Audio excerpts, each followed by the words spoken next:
Well, I know there are several of them. The only one I know that actually has been engaged in any fighting is the so-called Mozart group. They've apparently taken some rather heavy casualties, and I'm told they are now withdrawing from Ukraine.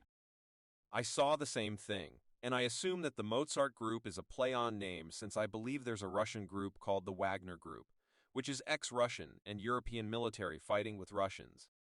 You know of them. I'm sure. Oh, yeah, absolutely. Yeah. Are they a sophisticated fighting force? Are they a private militia? What are they? They are a very sophisticated professional military organization that is essentially for Russian hire. They are used in places and for purposes that the Russian military cannot be involved. And they've done extremely well.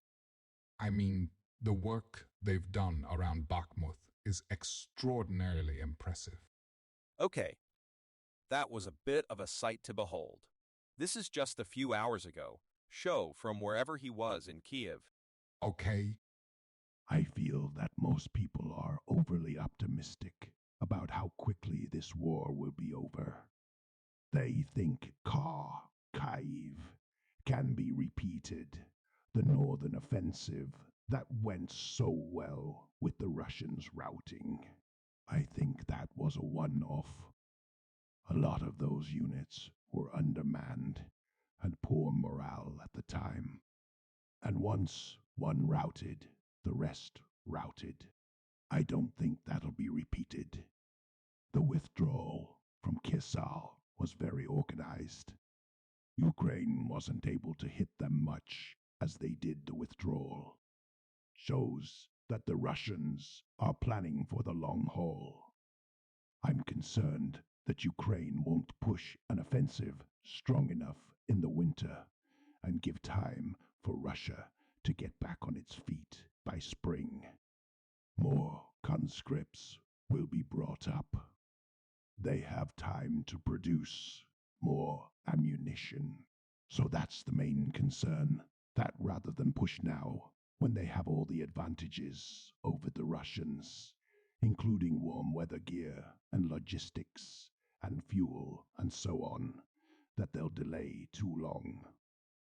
And we don't want Russia to get back on its feet. Now that's about the most pro-Russian statement he's made in the past year that he's been on with us. He denies that he's changing his mind. He just says he's being realistic about what he observes. And the only criticism of Russia that he made was that they don't have clothing to keep them warm in the winter. But obviously, he can't gain, say, their manpower in the military force that's about to enter the country. What do you think? well, he's not on the battlefield. He's removed from the battlefield. He's on a contract to do, quote unquote. In all probability, he's going to stick with the narrative that has been developed by the CIA and MI6 in London, which is what I call the Ukrainian victory narrative.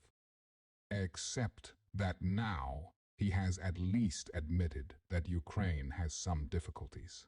I don't see any advantages that he talked about. I haven't figured out what he's talking about there.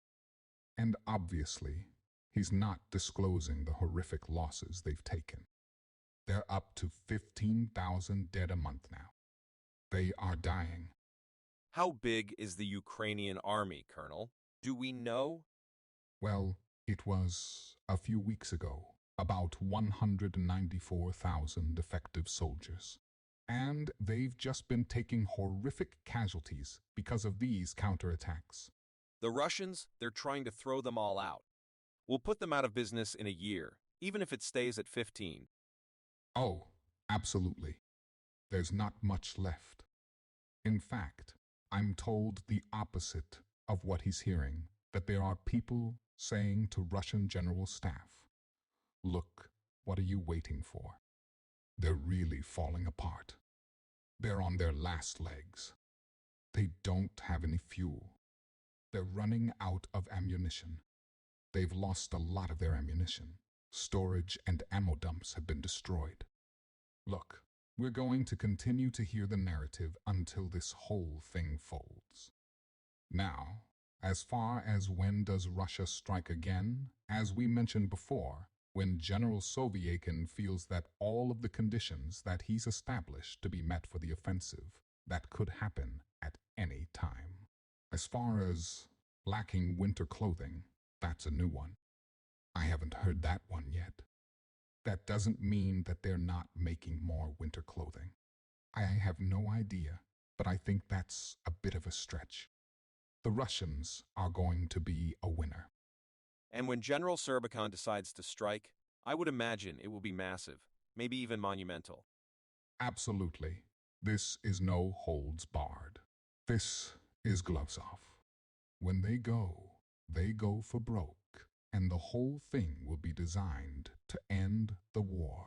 Now, the war may drag on for a couple of months simply because nobody's willing to step up and arrange a ceasefire.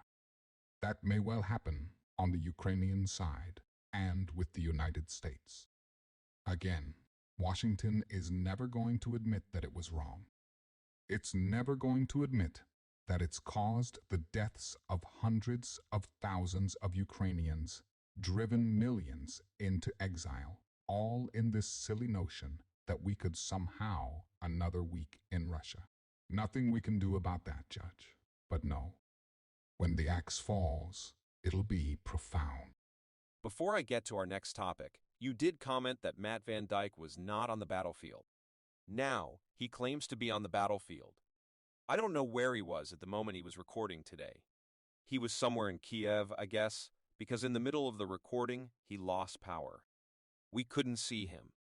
We could hear him.